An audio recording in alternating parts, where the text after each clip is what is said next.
दुनिया सजाने वाले तेरी जय हो सदा के लिए, जय हो सदा के लिए, जय हो सदा के लिए, जय हो सदा के लिए, जय हो सदा के लिए। दुनिया सजाने वाले तेरी जय हो, दुनिया बनाने वाले तेरी जय हो, दुनिया सजाने वाले तेरी जय हो, दुनिया बनाने वाले तेरी जय हो। जय हो सदा के लिए, जय हो सदा के लिए, जय हो सदा के लिए, जय हो सदा के लिए। हालेलुया। हम बोलते दुनिया बनाने वाले तेरी जय हो। परमेश्वर ने आदि में परमेश्वर ने आकाश और पृथ्वी की सृष्टि की। पृथ्वी बेडौल और सुनसान पड़ी थी और गहरे जल के ऊपर अंधियारा था। हालेलुया। जिस तरीके से परमेश्वर ने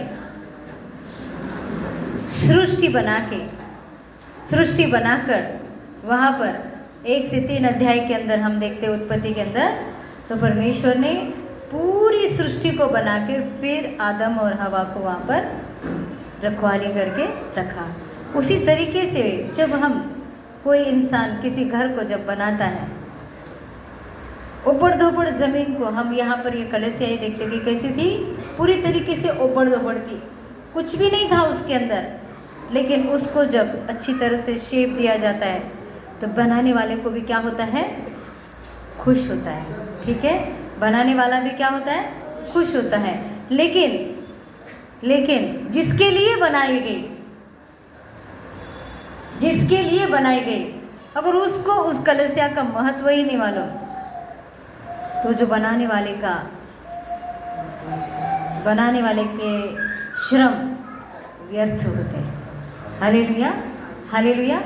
क्योंकि अगर जिसने भी उस सृष्टिकर्ता की कीमत को जान लिया, जिसकी भी सृष्टिकर्ता की कीमत को जिसने भी जान लिया, वो अपने परमेश्वर की इज्जत ज़रूर करेगा। हालेलुया। ज़रूर अपने परमेश्वर को हर समय वो उसको धन्यवाद करेगा कि प्रभु तूने जो कुछ बनाया बहुत कुछ सुंदर है। और प्रभु इसी तरीके से आप देखते हो कि जब परमेश्वर ने मनुष्य को जब बनाया, परमेश्वर ने सांप को भी बनाया है ना, सांप जैसे जानवर को भी परमेश्वर ने सुंदर तरीके से बनाया। हालेलुया। सुंदर तरीके से बनाने के बाद में क्या हो गया, उसके बाद में शैतान जो है, दुष्ट आत्मा जो है, लूसीफर, उसने क्या किया, परमेश्वर ने बनाई हुई सृष्टि की एक प्राणी को लेकर अपनी योजना को मनुष्य के ऊपर थोपा। उसकी योजना थी कि मनुष्य को परमेश्वर से अलग करने का। क्योंकि परमेश्वर का वचन क्या कहता है उत्पत्ति 1:27 में कि परमेश्वर ने मनुष्य को अपने स्वरूप में बनाया। हालेलुया। आओ हम अपने स्वरूप में मनुष्य को बनाए, और परमेश्वर के स्वरूप के द्वारा हम जब बने तो क्या शैतान बहुत खुश था क्या? नहीं, क्योंकि उसको परमेश्वर ने एक सेवक के रूप में चुना था। मतलब वो सदा काल के लिए परमेश्वर की क्या कर रहा था, सेवकाई कर रहा था, है ना।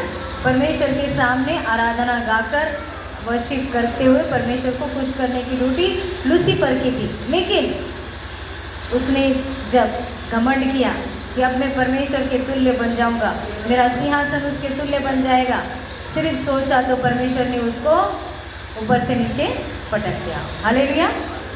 लेकिन अब मनुष्य के लिए स्वर्ग का द्वार खुला हुआ था। हालेलुया। लेकिन जिस दिन से पाप हुआ, परमेश्वर ने स्वर्ग का द्वार मनुष्य के लिए बंद कर दिया था। एंट्री नहीं करवा सकते थे हम, क्योंकि हम लूसीफर के द्वारा, शैतान के द्वारा, हम शैतान के दोस्त बन चुके थे, है ना, दोस्त बन चुके थे। उसी वजह से हम परमेश्वर से दोस्ती नहीं कर पाते थे, परमेश्वर की आवाज़ को नहीं सुन सकते थे। पाप जो है, पाप हमें परमेश्वर के निकट आने नहीं देता है, नहीं देता है। शॉर्ट में भी सिर्फ पहला शुरू में थोड़ा सा स्टोरी बताकर फिर आगे बढ़ूंगी, ठीक है।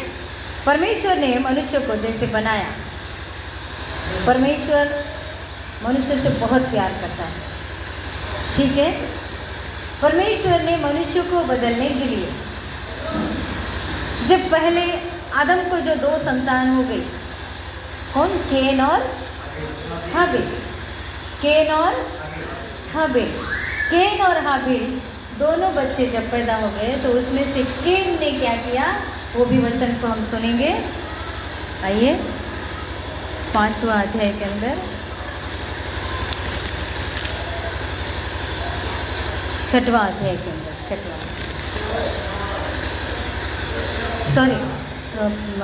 4थे अध्याय के अंदर केन हाबिल केन से क्या बोलता है।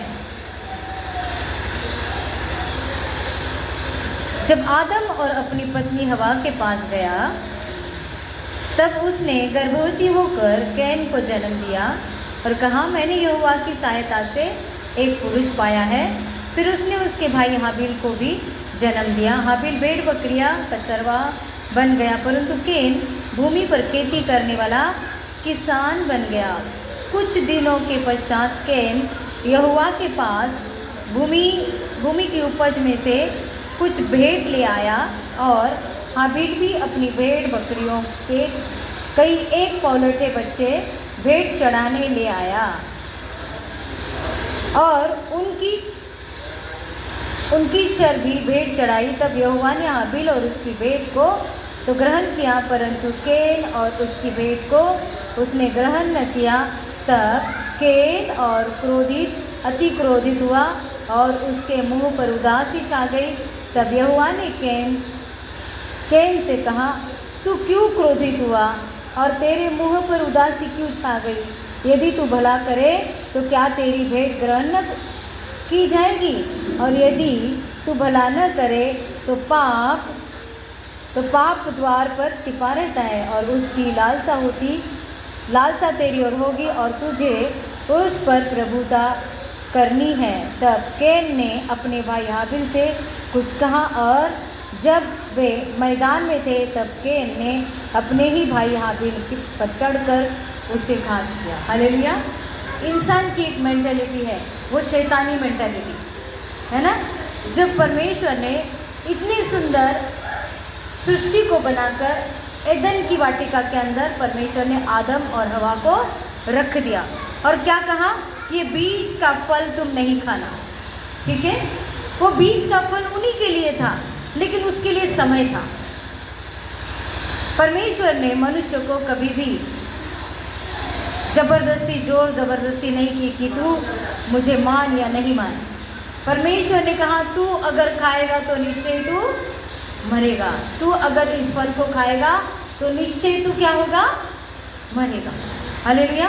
और ऐसे समय पे केन और हाबिल का जैसे जन्म हुआ। आप देखिए, जब आदम और हवा उन्होंने जब उस फल को खाया, जस्ट शैतान आके कहा कि अरे ये फल है ना, तू अगर खाएगा तो नहीं मरेगा, लेकिन तुझे बुद्धि और ज्ञान आएगा। हालेलुया। हम भी लोग जैसे निर्बुद्धि के कारण हम लोगों की बातों के ऊपर विश्वास करके, गलत चीज़ों के ऊपर विश्वास करके हम परमेश्वर के साथ बलवा करते हैं। इस औरत ने, इस हवा ने क्या किया, परमेश्वर की बातों को बलवा किया, परमेश्वर की आज्ञाओं पर बलवा किया। परमेश्वर ने जो भी आज्ञा दी थी उस पर बलवा करके उसने क्या कर दिया, कि उस शैतान की जो कही हुई बातों पर विश्वास करके उस फल को खाया। हालेलुया। वहाँ पर क्या हो गया? परमेश्वर